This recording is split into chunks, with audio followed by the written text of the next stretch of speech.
jarak 10 meter bisa dibaca di area di area gerbang masuk itu tata cara masuk Kelimutu dalam era new normal. Lalu di situ ada 3 tempat cuci tangan, kemudian dengan sabun di situ. Jadi ketika pengunjung datang, kalau yang kendaraan kita minta kendaraan roda 4 kita minta turun semua, itu diarahkan untuk mencuci tangan. Begitupun roda 2. Kemudian mereka setelah mencuci tangan diperiksa dengan suhu tubuhnya dengan termogan.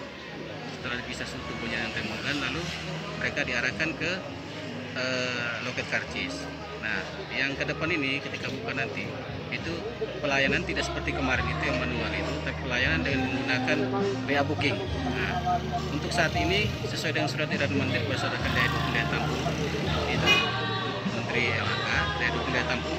Jadi per hari itu 200 yang kita batasi untuk dari sisi keamanan dan kenyamanan pengunjung. Nah, di situ. Di atas pun kita sediakan tempat cuci. Di arah parkiran itu tempat cuci dengan tata caranya.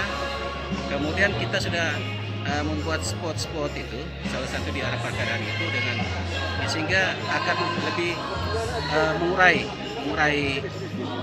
kerumunan orang. Nah, sehingga kemarin itu memang 2 minggu berjalan sebelum yang hari Minggu itu memang terurai orang. Tidak hanya berdiri tidak hanya pada satu titik, satu terpusat pada puncak atau apa, sudah terbagi-bagi. Kemudian di atas puncak itu kita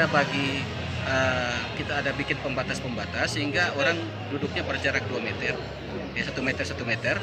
Nah, sehingga di puncak itu yang untuk tangganya itu menampung paling maksimal itu 46 orang. Nah, dengan di sekitarnya itu. Lalu di lopo juga, lopo yang di bawah itu kita bagi di situ untuk jaga jarak di situ untuk per orang ataupun per kelompok, misalnya keluarga yang datang maksimal 5 orang di situ kita bagi di situ sehingga ada jarak di situ. Kemudian tangga naik ke atas, tangga naik dari bawah menuju ke atas kita akan bikin baris, kita sudah buat garis pembatas dengan dia punya keterangan di situ sehingga ketika naik dia naik sebelah kiri dan turun sebelah kiri sehingga tidak terjadi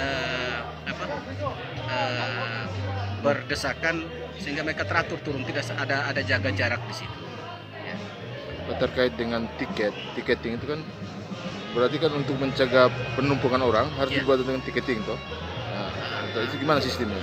Jadi itu tadi, jadi orang lewat WA booking 1 bulan sebelumnya sampai minimal terakhir 1 hari sebelumnya memesan tiket untuk masuk ke kawasan Kelimutu lewat WA booking yang nanti kita umumkan lewat medsos kita atau secara resmi oleh Balai Taman Nasional Kelimutu. Nah, nanti ketika orang datang tuh dia cukup menunjukkan WA booking kita, di situ akan diceklis ini sudah WA booking sudah sesuai dan dilayani di situ. Nah, nama yang bersangkutan karena kondisi ini COVID-19 ini itu kan jangan sampai ada yang terpapar. Nah, ketika orang terpapar itu kan akan dilakukan pencarian siapa orang sekitar saat itu. Jadi nama-nama pengunjung tercatat, bukan oleh mereka yang mencatat sendiri, kita yang melakukan pencatatan teman, sehingga bolpoinnya tidak berganti-ganti orang. Ada petugas itu yang mencatat. Petugas pun itu dilengkapi dengan APD lengkap, mulai dari masker, penutup kepala, penutup itu face shield, kemudian sarung tangan,